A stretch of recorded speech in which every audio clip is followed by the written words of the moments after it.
And yes, we are indeed live. And I have Brian Sommer. Brian, what's going on? I'm looking forward to the weekend. How about that? But first, we've Yeah, got we've got really brilliant pearls of wisdom to impart to the audience. So the weekend has to wait for an hour. So I have a feeling that Brian brought the wasabi today. Brian Brian had a long road trip yesterday, and I'm pretty sure he brought some spices. So this should be good.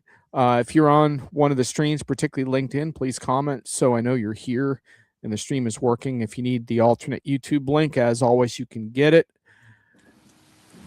Brian picked a slide that I think implies we're gonna slice and dice the subject today. I don't know what was the picture here. we're going to blow up what everyone thinks about the advice and counsel go to CIOs, Oh, and for that we've got a very special guest that'll be on here later. In the middle of the show, Tim yeah. Crawford. All right. And So here's our agenda for this show. And as always, you are part of the show. Brian, I went and I put for Tim CIO myth busting because I figure, we got to go viral with this shit. So we better, bust some myths today. Good CIOs, bad CIOs. Anyhow, Tim's gonna set us straight on what's really going on. So that's gonna be fun. Any other comments on our agenda? Now, anyone who's seen the show regularly knows we have a little fun at the very beginning, real quick, on some of the weird wild buzzwords that are always being created and banded around in the market. You and I are going to each cover, I think, 3 underrated stories of the week. Although this week, I could tell you, I could probably put 12 in there. There's a lot going on. And then we're bringing Tim in for the halftime bit, and that should be pretty interesting. I'm used to seeing Tim in some analyst events, but this will be fun doing this in a much smaller group. And then we've got the usual kind of stuff at the back end, John's favorite whiff of the month, and I've got the the article, something to inspire. I've got something there to close it out.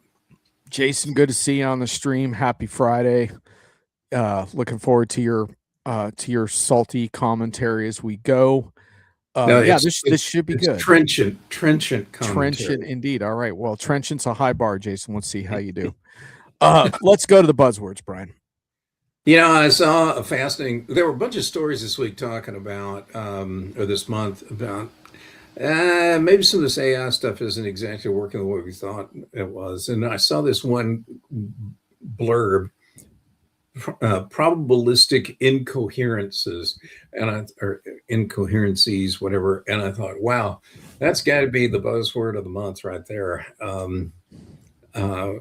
And it made me, as I'm reading this deal, I was just chuckling because there was a story that came out earlier this week that was right down this path.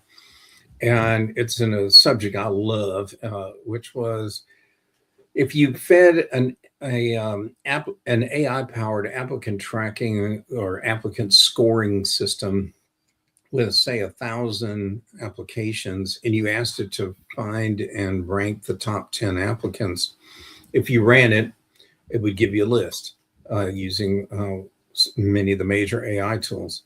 That if you ran it again, like 2 minutes later, it gave you a different top 10 candidate list and so forth. And every time you ran it, the list kept changing, which goes to point out that this stuff's not, anyone who wants to delude themselves thinking that AI is this incredible deterministic rules-driven kind of tool. Boy, that test failed. And I can't wait for lawyers to bring that study into courtrooms to point out why employers and software developers may be culpable for the results AI tools generate. Indeed. Well, let's try to avoid probabilistic incoherencies on today's show, Brian. I'm not betting on it. The odds are not in your favor. But anyway. And with that, I'm going to my top stories. And the first one comes via Esteban Kolsky of Constellation. For those of you who haven't been tracking, Esteban has basically been heading up board level research initiatives inside of Constellation and regularly issuing missives, and more of those are going public now. So you can check out the most recent month with his video review, which I thought was quite good. He came up with a series of conclusions that you can see some of them on the slide, but I'll share a few of them with you. I think these are really interesting because I really like the challenge of trying to boil down everything that goes down in an enterprise month into a handful of biting lessons to jolt thinking. So some of his this month include public frontier models alone do no longer differentiate. Context, privileged data, and homegrown models win. Tech spending is separating from economic caution. Invest in data readiness, security, governance, and infrastructure. And then another one that I loved, talent is the hardest constraint. Experienced people who can navigate ambiguity and apply judgment matter most. I think this is really interesting, and obviously you can dig deeper into his takes on all of this. Why don't you see us on LinkedIn? I don't know. It's streaming both Brian and mine, so who knows? But Jason sees us on LinkedIn, so anyway, you're on YouTube. Glad to see you on YouTube, Thomas, and I see your comments, so it works either way. So thanks for being here. Yeah, we may have a weird issue with the LinkedIn stream, but Jason, you seem to be on it. Let me know if we're having any problems there. Thank you. Okay. By the way, in case Esteban, I know a number of you know him, we did not add that red. The red thing on his nose. Yeah. That came. Yeah. That was YouTube's satirical touch. Just real quick, I added a little bit of commentary in my weekly on this, on hits and misses. I talked about how you still need a talent pipeline for junior roles, even if those skills needed for those roles are changing. Not hiring juniors would be a critical mistake. And we're starting to see the emergence of, I think, some interesting new models around how to handle that.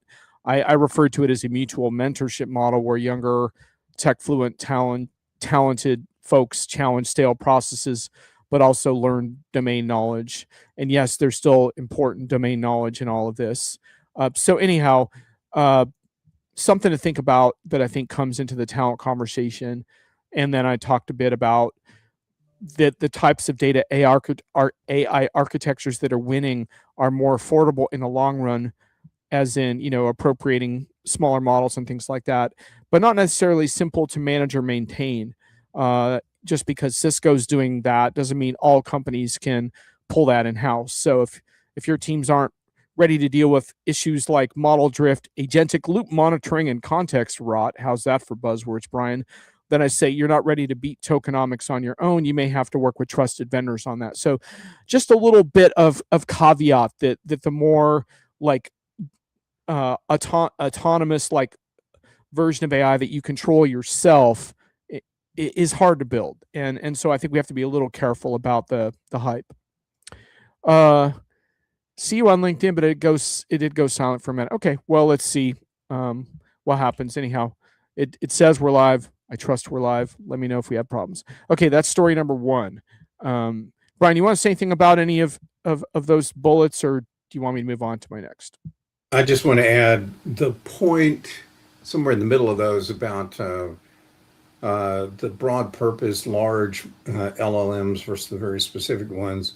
Esteban's right in that point, in that regard. And I think it's something that needs to be factored in for a lot of companies in their planning process, because you can clearly see the market's going to bifurcate the kind of LLMs out there.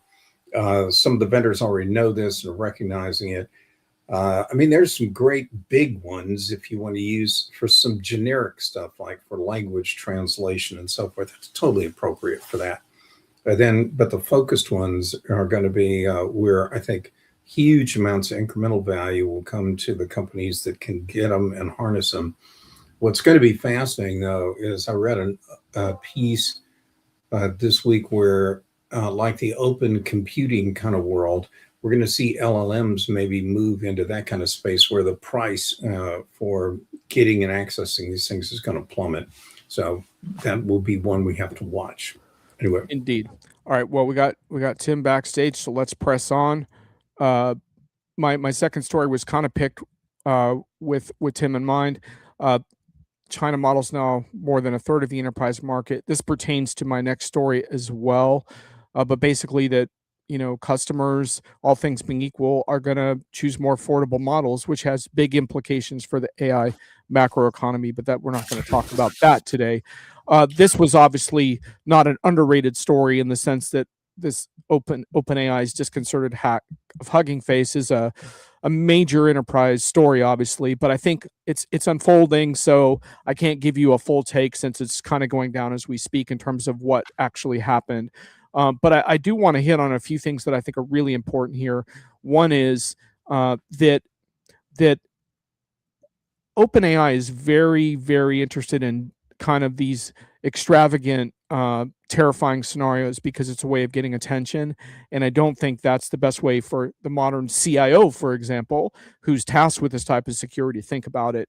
Look, when agents get access to your systems, it's not that different than humans getting access to your systems, in the sense that either way, containment is the key. And giving agents broad authorizations inside of your systems is going to cause a problem. I think it's really interesting here how OpenAI shot itself in the foot in two different ways here. First, because Hugging Face was able to combat this attack using Chinese models, an awkward promotion of your competition. And second, when you're looking for enterprise credibility, do you really want people to be terrified of your technology? I would think not. There's a lot to unpack here. I'm not going to try to unpack it in this segment, but what I would say is it's kind of a constant subtext. You can't talk about these issues without reckoning with security, and I'll be shocked if this doesn't come up during our conversation with Tim in some capacity. Brian, any quick comments on that before we get to your stories? Because I want to get to Tim here. So, no, we'll go. Okay, on to your stories. I'll piggyback. I'll piggyback a little bit off of what you just said. This story is not new to me. I interviewed a bunch of folks, I don't know, 6, 8, 10 months ago, whose employers were pushing, cajoling, demanding, dictating that folks use AI. But finally, this piece in the Financial Times, of all pubs, thankfully, really went and called out that all those efforts were not strategic. They weren't focused. They didn't have the kinds of thought in place to where companies were correctly deploying AI to achieve a specific means. They were just shotgunning and spraying this stuff out. I know it's not new, but it was nice to see an article that really coalesced all this together and quantified, if you will, how big a screw up this was. So I was happy to see it. And what to me this tells me is, again, this is another one of these leading indicators that shows that the hype cycle, if you will, or the period of rapid enthusiasm for the tech is starting to hit some headwinds. And I don't know that we're going to necessarily go down totally into the bowels of what do they call that? The trough of disillusionment. But I think some folks are starting to take the rose-colored glasses off and see that some of their initiatives really weren't that well thought out. This actually reflects really badly on managers, believe it or not. But anyway. Yep. Brian, I would just add real quick that these AI first mandates, I think, are self-defeating. And I think if you focus more on creating a culture of experimentation and give people a governed environment to build interesting things, I think you'll find that they do like using these tools, but not when you impose them on these processes and say, please use our Copilot today and all of that crap. Anyway, on to the next. This one is another thing that's been bugging me, which is the idea, they call it delayering management. And this article goes through and quantifies who did it and who's behind some of these big, pushes and mandates. Again, this is another one of these things where some high-tech exec had this idea, not necessarily based on solid science or whatever, but there's just this feeling that we have too many middle managers. So let's go take out one of the stories, anecdotes in the article talks about a company that went from 15 layers of management to 8. Brian, what's up with the graphic?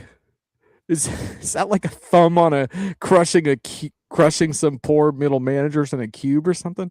Yeah, it almost looks like something out of real life. No. Oh my goodness.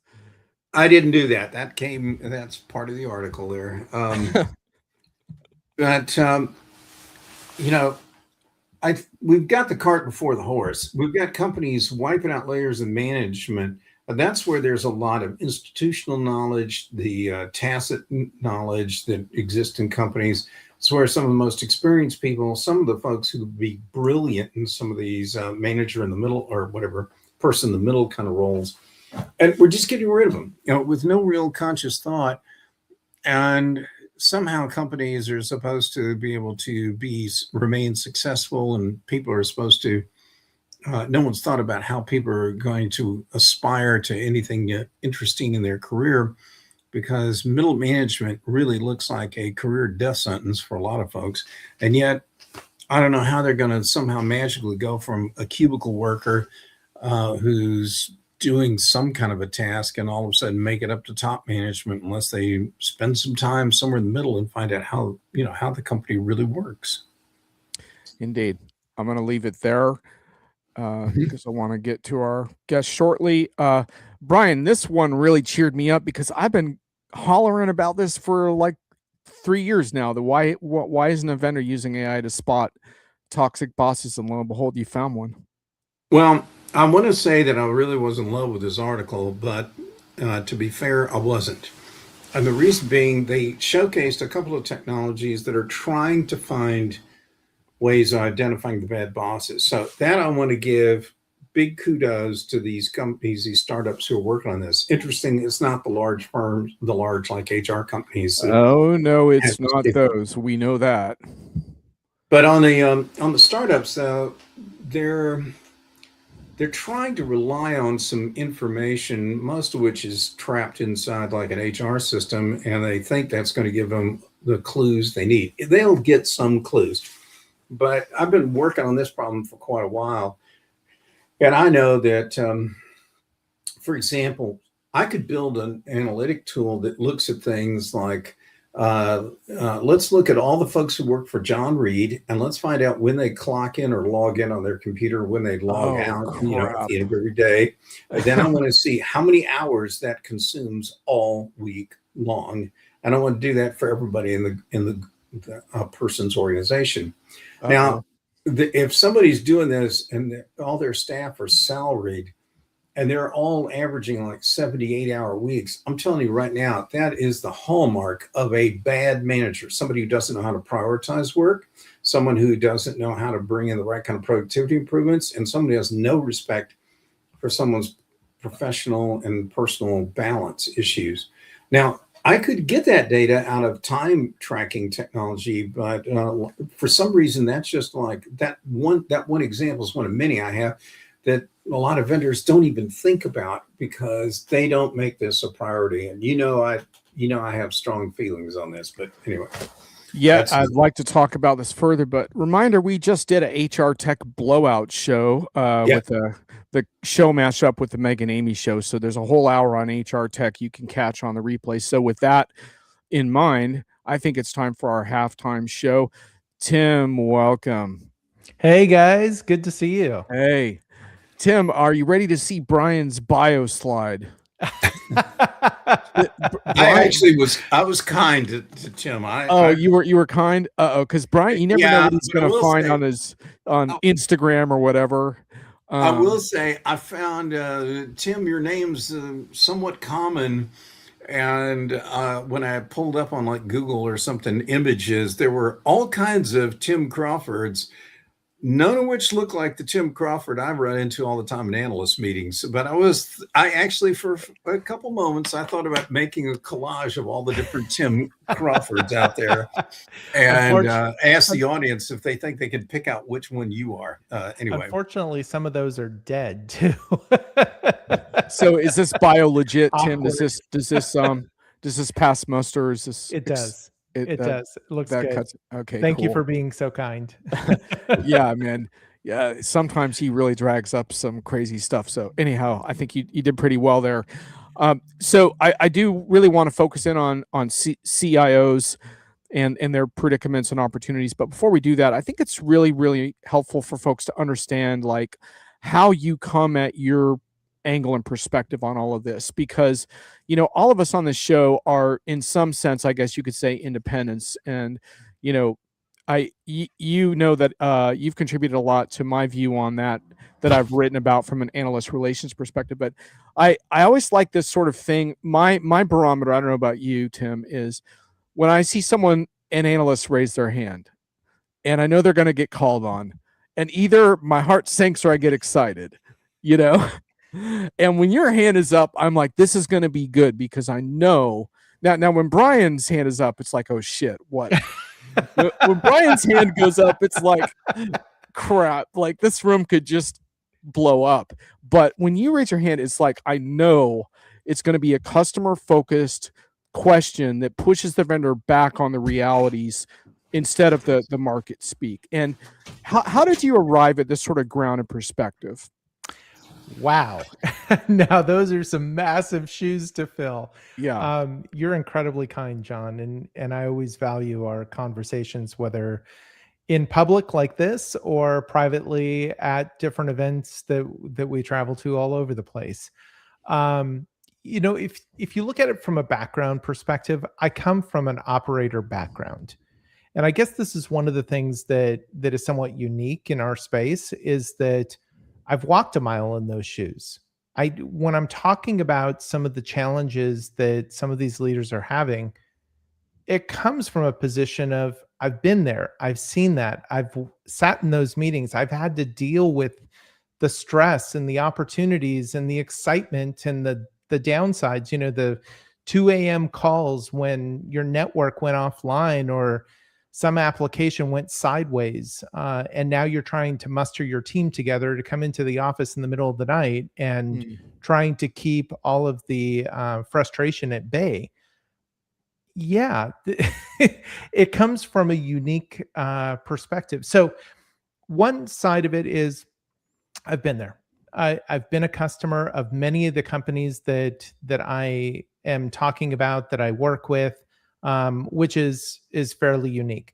The second piece is, half of the work I do, half of my time is spent with other folks that do that work, that are customers. And so much of my time is spent with other fellow CIOs. So when I'm talking about these issues, it's not just because I read a press release or this is kind of what I've gathered, kind of thinking through it. It's coming from a position of, I've done some of that before. And interestingly enough, some of the things I've done 15, 20 years ago are still incredibly applicable today. That shouldn't be the case, but that is the case. And then the second piece is that I spend a lot of time, whether it's through the different CIO advisory boards that I'm a member of and participate in. And that ranges from like the Wall Street Journal's Technology Council, which I've been on for 5 or 6 years now, to other CIO advisory boards, from VC firms to other organizations. And then on top of that, I have my own CIO think tank that I spun up about a year and a half ago, of forward-thinking CIOs. And the whole idea here was to have a place where they could congregate and have those kind of cone of silence, Chatham House rule conversations without someone listening in that could take that information and use it against them. And so it's the combination of these pieces. And then, of course, like you and Brian, I get the opportunity to engage with the executives and teams at these different vendors and get to see some of that inside baseball, and for good or bad, get to see how the sausage gets made. And so putting it all together is really exciting. And that's the piece that I love kind of delving into. The challenge of that. Well, let's see how that goes for you on our show today. And the sausage, we may need to spare the viewers from some of the sausage stories, because that vendor sausage is pretty incredible to watch being constructed. Anyhow, my forays into Eastern religion in search of enlightenment taught me that crisis and opportunity are often interwoven and part of the same dimension. So with that in mind, with today's CIO, do you see this as are we at sort of a pressure cooker crisis moment, gut check? Is it more of a career opportunity of a lifetime? Is it somewhere in between? Is it a mix of it all? What are you seeing? I think if you look at it on the surface and only look at it on the surface, you go, holy cow, like why would you want to be a CIO today? Like it's messy, it's convoluted. It seems like they're just getting pummeled right, left, and center. We see that, by the way, in our first comment about token bills, which we will get back to. But yeah, good example. Yeah, and that is a good example. But I think when you look at it on the surface, it's a really challenging place to be. For those of us that are thinking about the big picture and thinking about the role of the CIO and the importance of the CIO, and have walked a couple miles and around a few blocks in those shoes, this is absolutely the best time to be an IT leader. Absolutely the best time. I mean, in my 30 plus years of working in IT in different capacities, mostly in large enterprise, this is absolutely the best time. And I went through distributed computing, the internet, the .com, virtualization, cloud, went through all of those phases. And I will tell you that now is the best time. So yes, on the surface, it may look messy. It may look like maybe it isn't the best time, but when you get down to the core of it, it is.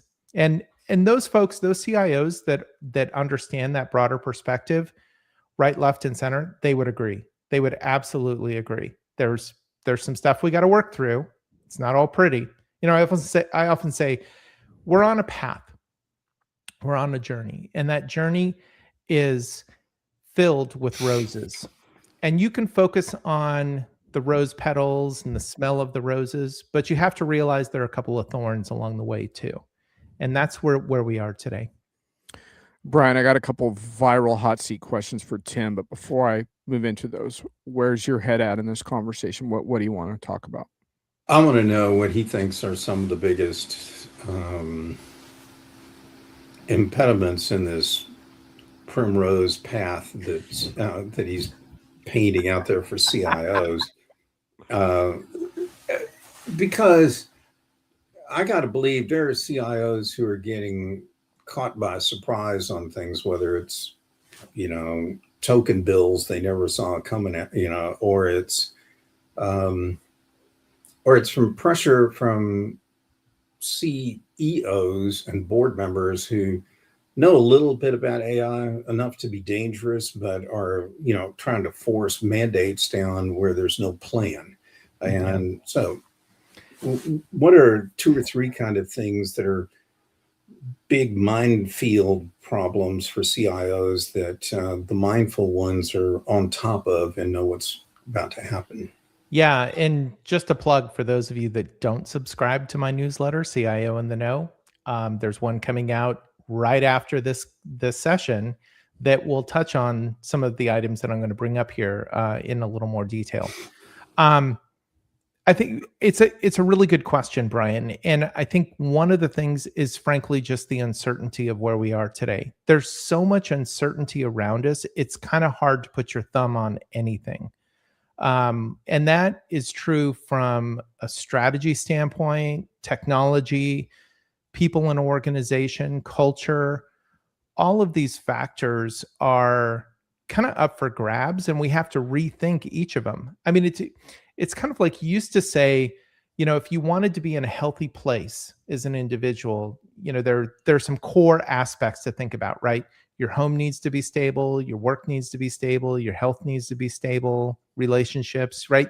And you could have one, maybe two that are in flux, but the others have to be stable. When you get beyond that, things get a little convoluted and a little uncomfortable, or very uncomfortable in some cases.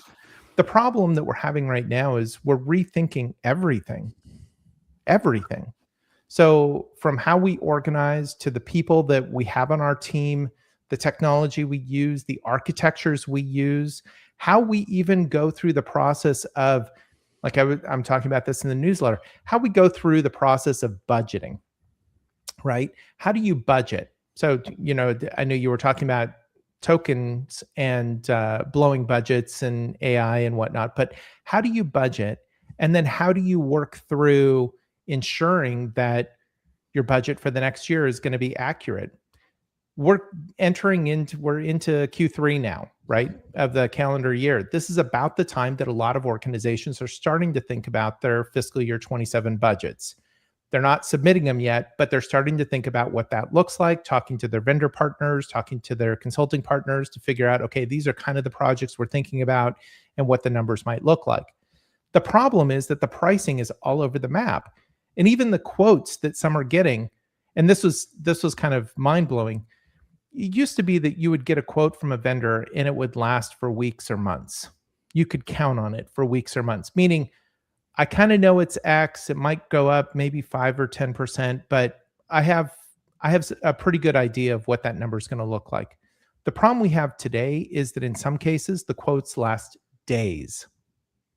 Now, you can't even if you got a quote, let's just walk through this example for a minute, because it's exemplifying of many different aspects, whether you're talking about people, whether you're talking about technology, whether you're talking about just internal processes. Let's say you've got the budget for buying something that's $1 million.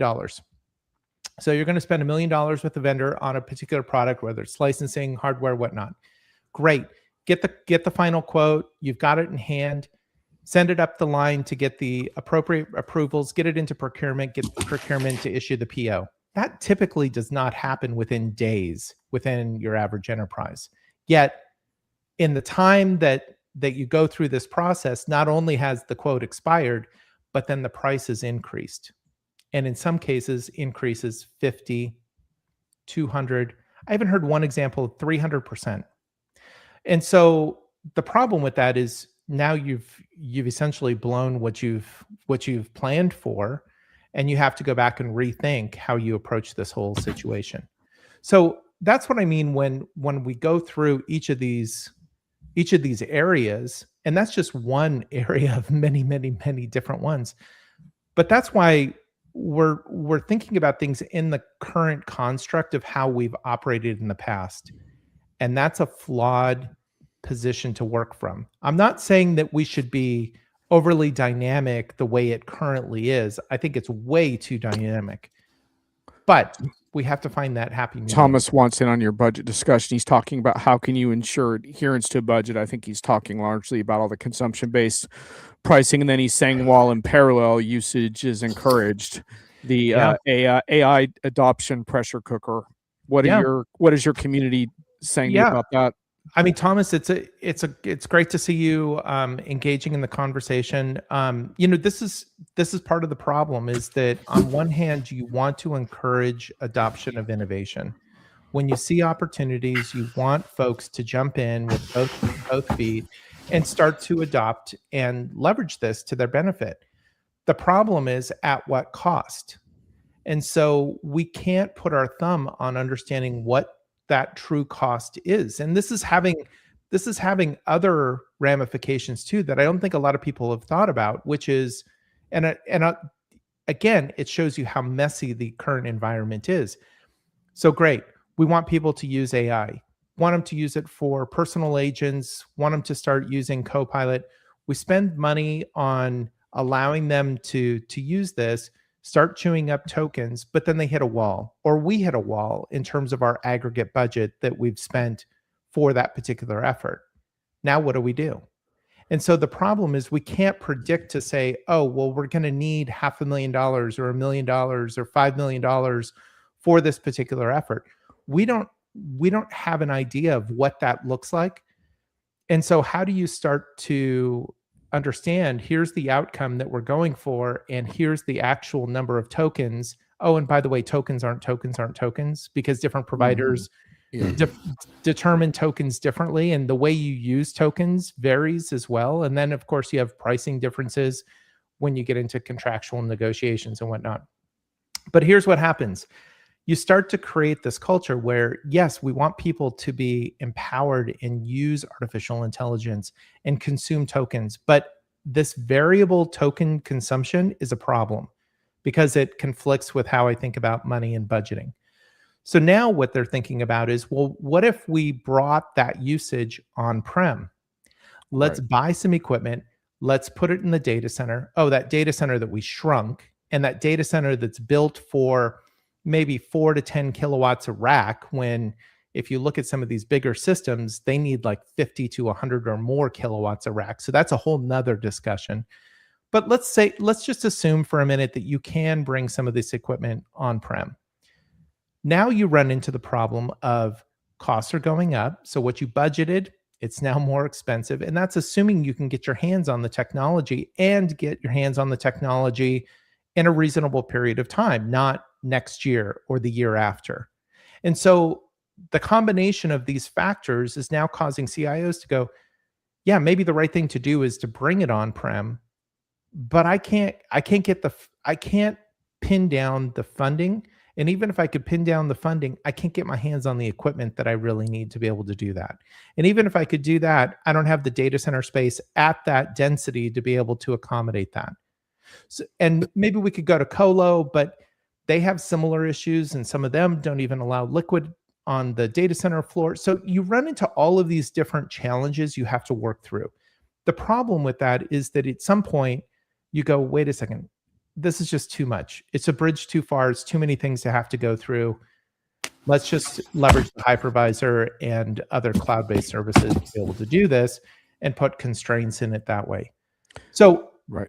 I share this example, and I know it's a little lengthy, but hopefully it gives people listening in an idea of this is just one of many, many, many examples of why this is so confusing and why the nuances matter. Because now, if I can't get all of these different stars to align, I'm forcing myself as a leader to go back and rethink my strategy.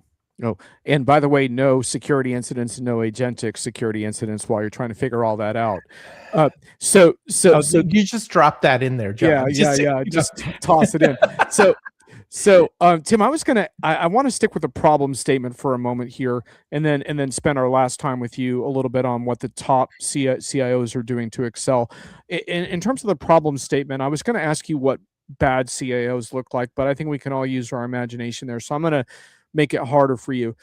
Let's take like pretty good, well-intentioned CIOs that sort of understand these trends and their implications, but they're not your top tier, but they're doing as good a job as they can. Where are they screwing up? What are the top 1 or 2 areas where a pretty good CIO still has exposure around this stuff? Yeah, and it actually kind of harks back to what are some of the struggling CIOs? What's the challenge there? Which is, if you're an IT leader, if you are a director of IT, VP of IT that happens to have the CIO title, but you're not seen as a peer amongst the rest of the ELT, the executive leadership team, and I guess I shouldn't even have to explain that if you truly are operating at that level, but if you're not seen as a peer to the rest of the ELT, that's a problem. Now, a lot of that from my research, and I've spent a lot of time understanding the different traits of different types of CIOs, and I have something like, I don't know what it's up to now, 20 or some odd traits, physical traits of different types of CIOs. And it all started as I was coming up through the organization and wanting to understand, who do I want to model after and what type of CIO do I want to be? And that's kind of where the genesis of this, and then I just kind of carried it on now. But if you are more technology focused first, as opposed to business focused, that's a bad place to be. You have to be business focused. And let me explain what I mean by that, because it's really important. At some point, you'll talk about technology, but most of the conversations you have will not talk about technology. You will be talking about business. You're talking about business outcomes. Business outcomes are not, how do we go faster? How do we modernize? That's not a business outcome. Great, you modernized. Digital transformation, rah, rah. What did we get? I can't tell you how many CIOs lost their job over that one. Yeah. Right. But the CIOs that are kind of in that middle ground, The forward-thinking CIOs, what I call the transformational CIOs, they get this. They are a business leader first. They understand their business intimately. They are truly operating as a peer to the rest of the ELT, CEO and the rest of the ELT. The ones that are in that middle ground between the traditional, more technology focused, which is about 70% of CIOs today, are in that traditional space. Only about 15 or 20% are truly transformational today. Then you have this kind of squishy middle ground, and it's a pretty squishy. That middle ground CIO or IT leader, whatever their title might be, could be the senior most person in IT, regardless of title. They have to start moving more toward understanding their business. And there are 3 dimensions that have to move. Number 1 is they themselves have to think more business centric. Understand what the CEO is contending with, what the business objectives are for the CEO and the ELT, and align with that. Number 1. Number 2 is make sure that your organization is equally aligned with the business, that folks, even within the deep recesses of your organization, the most junior person on your team, they understand what they're doing and how that impacts your business. And then the third is work toward the outside perspective. What do other folks outside of IT, how do they view you and your role and the IT organization? When you get those 3 moving, magical things happen. If you miss on one of those, it's really hard. Now, you can, I know CIOs that have done all 3 and they're still struggling. And guess what happens? They get up and leave. And that's an unfortunate step for those companies, because these are good people. They're the right people for you. They made the change, but you're not ready for that. And that's your business. Let me jump in here. So I track with what you're saying, Tim, and I've certainly seen that historically. We're in a different age, though. And I'll give you an example. You were talking about budgets a couple minutes ago, but in the minds of the rest of the ELT, most departments are going to be allowed to spend similar to what they had the prior year, plus or minus whatever inflation or some business growth. Yep. And they're going to look at IT the same way. Unfortunately, there are a lot of new risk and challenges and uncertainties on the IT side that I think are going to put a lot of pressure on these folks to hit a particular kind of budget number. And I'll give you one example. When John had a story up at the beginning of the podcast, he talked about some of these, what happened with one of the big AI companies. And he didn't get too far into describing it, but what was happening is these LLMs can be used to crack passwords and figure out how to break into systems. That's not a threat that we had a couple of years ago. Yeah.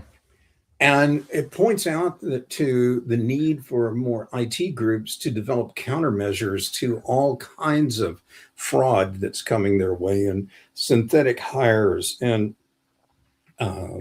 fraudulent resumes, fraudulent freight bills, fraudulent T&E documentation is a real big one now. And yet I don't see any budget being set aside to develop countermeasures, but I got to believe it's important that it be there. It is. And there's another piece to this, which I alluded to in my most recent post about the OpenAI Hugging Face incident, which is you have to think about the intent first. So when you think about risk, you think about malicious activity, right? We've had cyber teams that have thought about what are all the different ways that someone could compromise our systems. In some ways, we've taken a pretty coarse approach to that, being kind. Meaning we look at the network, we look at firewalls, we look at the traffic, we look at code, we look at applications.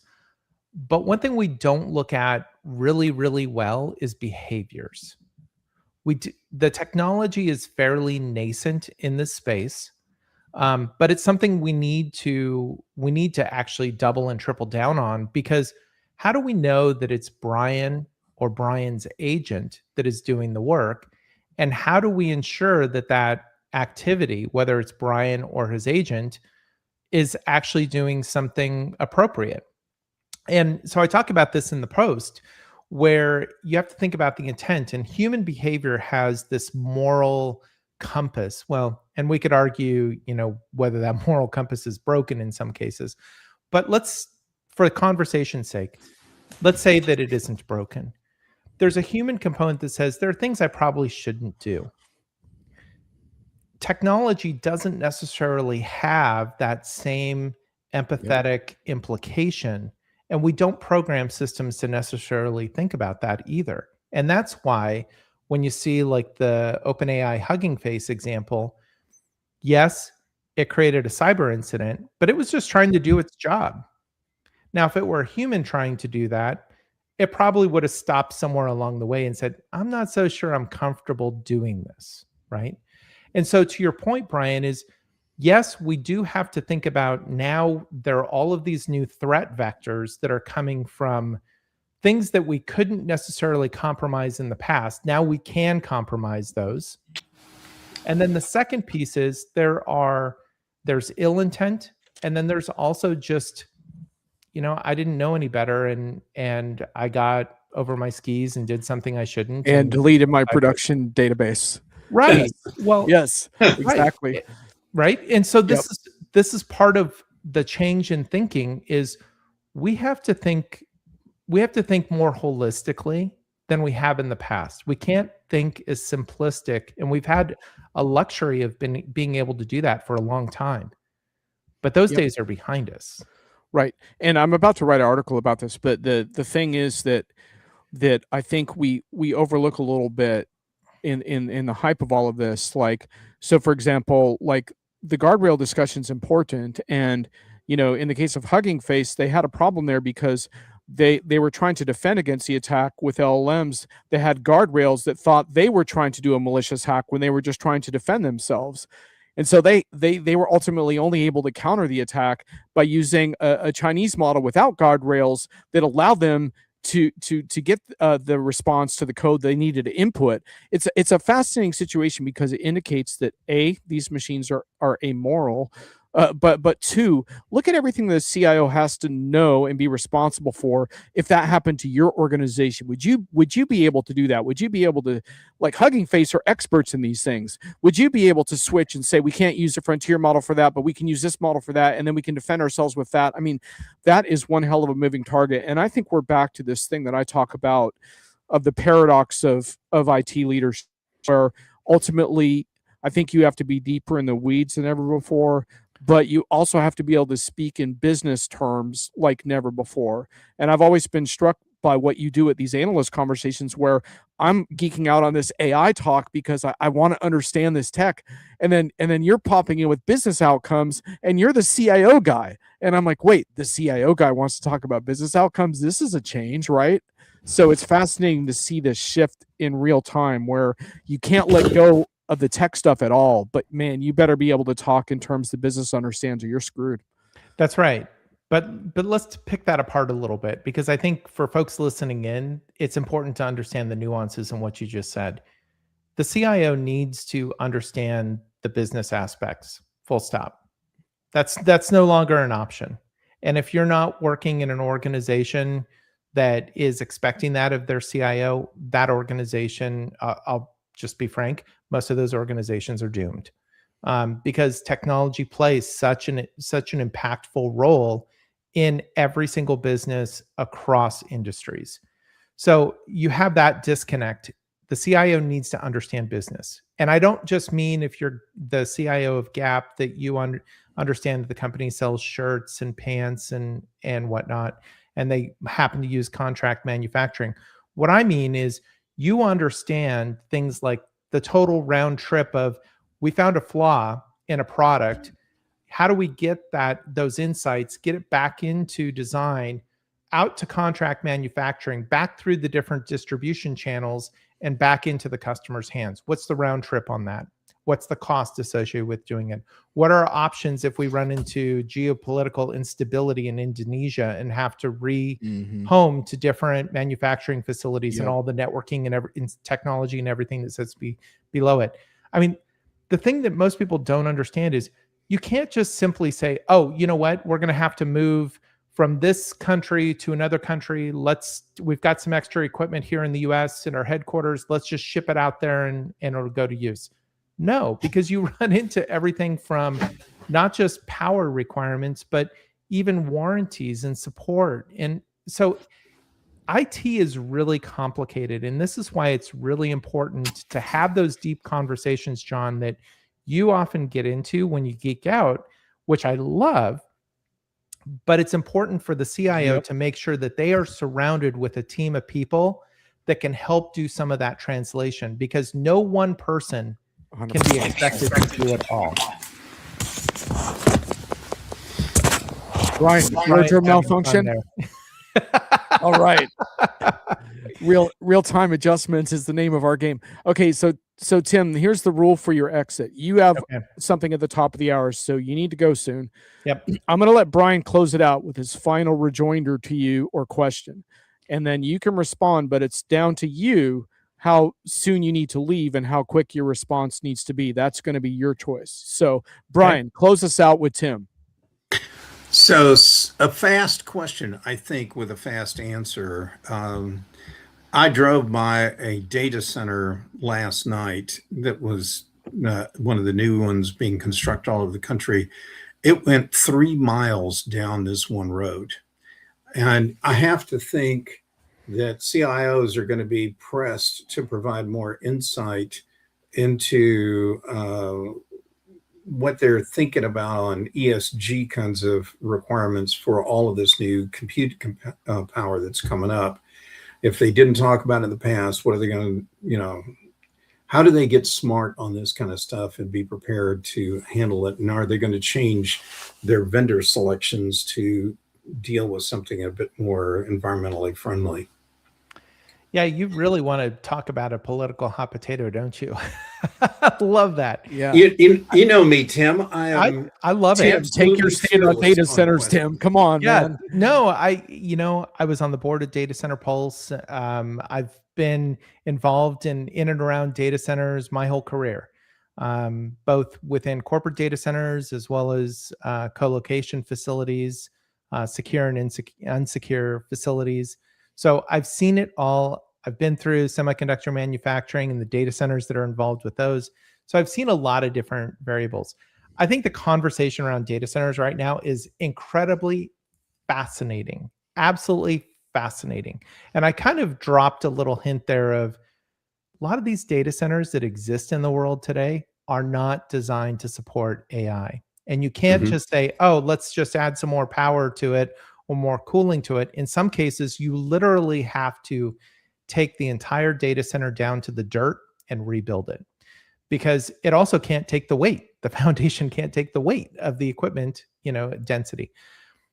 I think but back to your question, Brian, I think the issue for CIOs when it comes to data centers and ESG and sustainability, which ESG and sustainability today, and I'm going to make a bit of a political statement here, today are somewhat terms that are not being discussed because of the current political climate.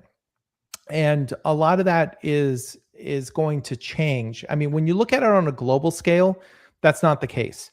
If you go to Europe, for example, it absolutely is part of the conversation. It's part and parcel, part of the conversation. And I think we are going to see more folks get it back to be front and center as part of the conversation as we start to think about natural resources, whether that be power or water consumption of these data centers. And yes, I see the stories about, oh, data centers don't need all that water and whatnot. Sure, if you can go fully centralized, complete enclosed cooling systems, and you need nothing more. But that's not the reality of where we are today. And so it's important to understand that topics like ESG and sustainability as a CIO, and I've had this conversations with groups of CIOs and continue to have it, which is you may not choose to talk about it publicly, but you better darn well be thinking about it as part of your strategy and part of your planning, because once we get through different political cycles, this will come back, and it will come back in spades. And even if it weren't for the political aspects, You could say politics could be administrations changing. It also could be that communities are changing. I mean, we just saw New York put a moratorium on data center buildouts. New York is where a large concentration of data centers currently reside. So I do think that this is something that CIOs have to think about. And now with AI, oh, by the way, we can now start to understand what is the ESG impact and sustainability impact of a given company that we are investing in. That was really hard and very opaque in the past, even if the company did not produce the results. There's a story, and I think you had kind of touched on this in one of your opening comments before I joined the show. But there's a story of a company which I will leave unnamed because they chose to become unnamed after they did a lot of amazing work. Big company came out in the data center space and said, we have the ability to be able to do amazing efficiency in data centers. We can show you how we are moving to free air cooling, how we are getting incredibly more efficient in these facilities, and then others can benefit and learn from that. The problem is Greenpeace came out and used that as a total buzzkill, and because it was a well-known company, and used it as part of their propaganda to maybe rightfully so, but because it was a well-known company, came out and said, oh, look, they're doing this and they could do better. And so they focused on the negativity aspect of it, unfortunately. What that did is it caused that company to go underground and say, I'm sorry, we would love to help the community out, but we're no longer going to produce this because we're getting pummeled in doing so. I do think all of this to say we need to be more transparent about it, and we need to be sharing what we're doing, and amongst the community be able to say, okay, look over everybody's shoulders and let's figure out how we do this together, because we all benefit from it, both personally as well as professionally in our businesses. So that's kind of a long-winded way to answer your question, Brian, but to say ESG, and it's not just sustainability and natural resources of data centers, but it's also about silicon. It's about consumption of natural resources to produce this equipment. It's about e-waste. All of that comes into play. Humans. So now we have humans that have to do these long commutes, and what are they contributing to the footprint? There's a lot of data that we have not been able to kind of get our arms around. And now if you start to put your arms around it, by using AI, because AI is really good at bringing that data to light, we might make some very, very different decisions. And that's why I think things like ESG and sustainability have got to come back into the public conversation more broadly. Well, Tim, we're not out of topics, but we're out of time. If we were at an event, we'd be grabbing some sketchy and food. I had more questions.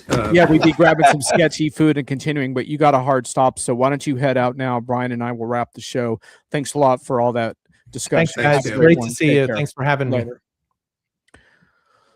So, Brian, that was a lot there.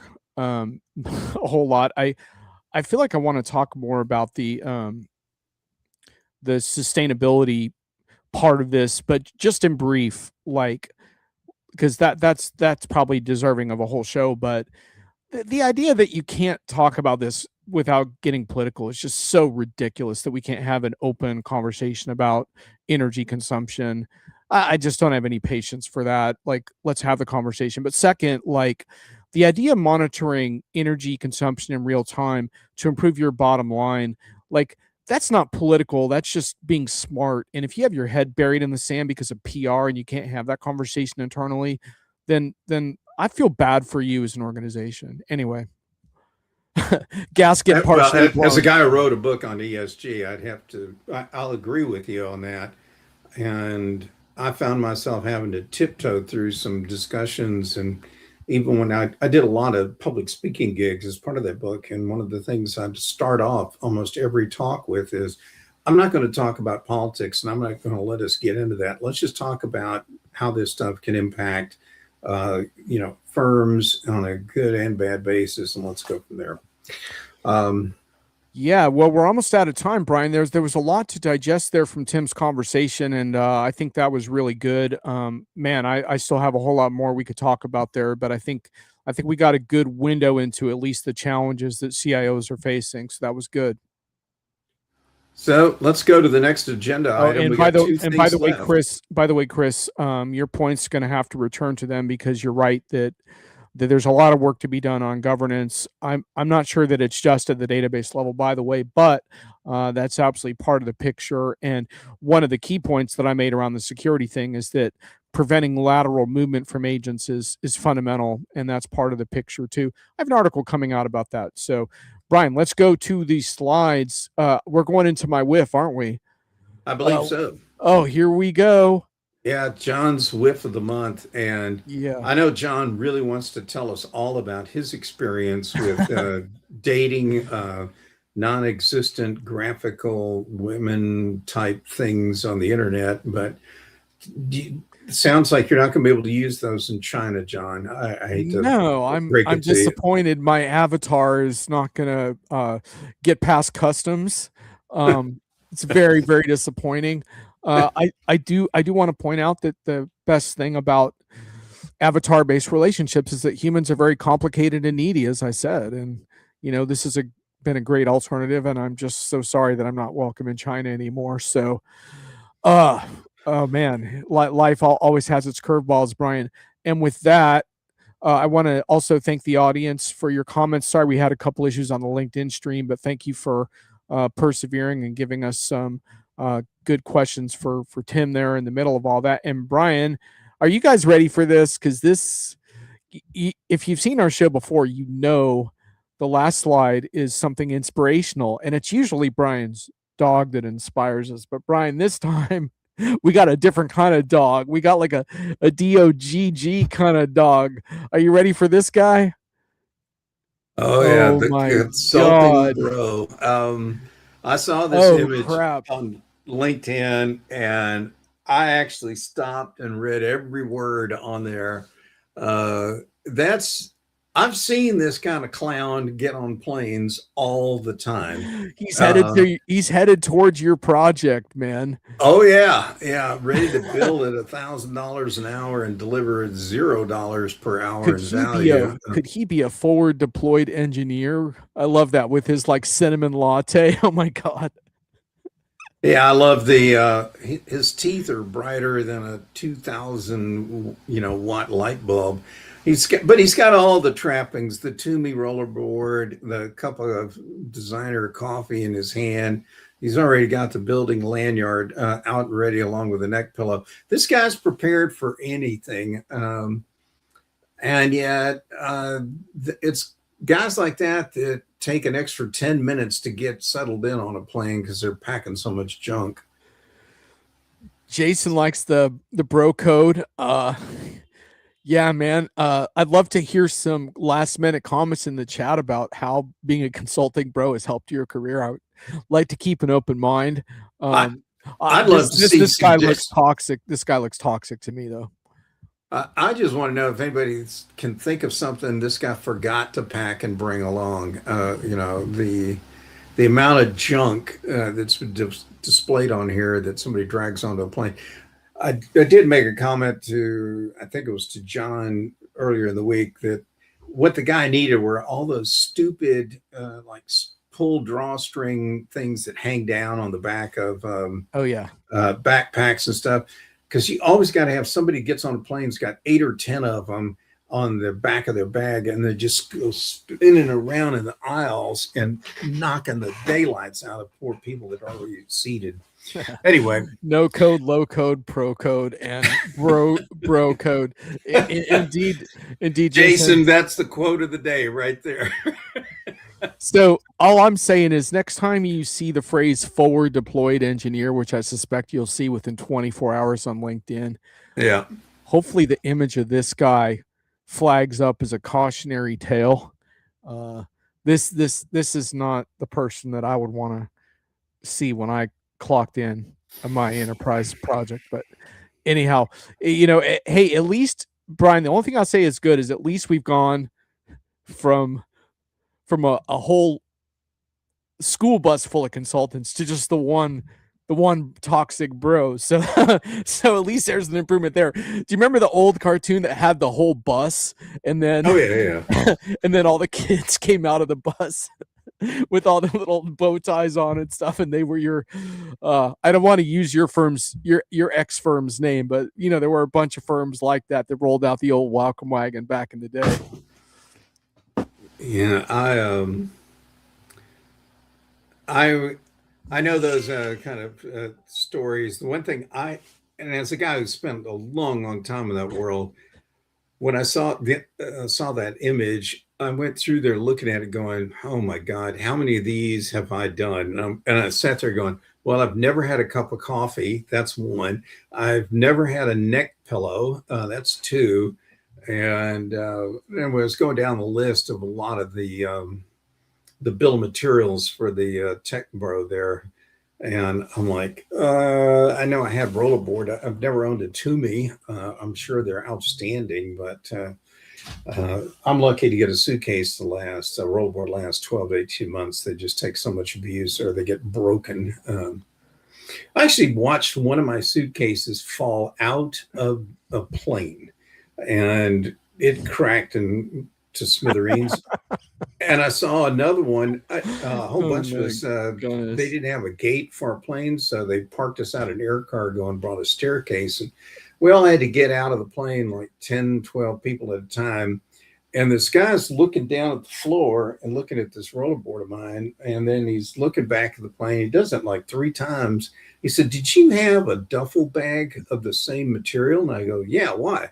He goes, it's behind the wheel set. And on the left rear wheel set of the 737, there was my bag like a wheel chalk sitting there.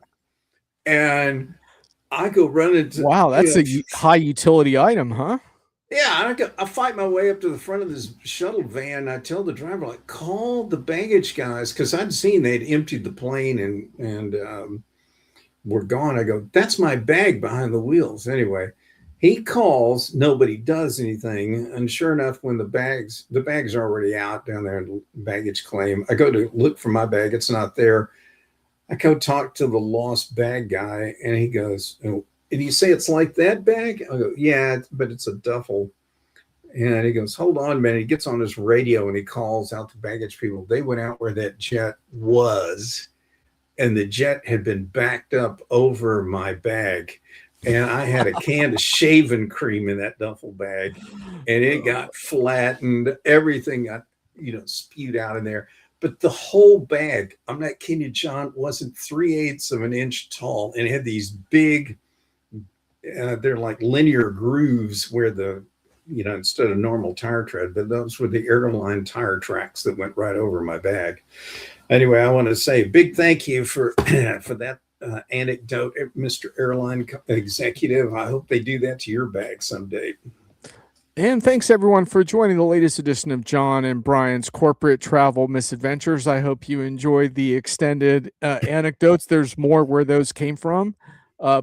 Please let us know which ones you want us to cover next time, because we have got a lifetime of travel incidents at your disposal. That was just I can assure you from talking with Brian that's just the beginning, but that's just a teaser of our new show and our new format, Brian. Sponsored by Southwest. Tech Bro Gets Screwed, the new flying travel podcast. All right, well, we need to, I think, say goodbye to all these. Yeah, we're folks. Done. Thanks everyone for coming. We'll see you next month. I'm gonna skip a few weeks on video, so I'll catch you for the next Enterprise Month in Review, probably later in August. Thanks everyone. Thanks everybody.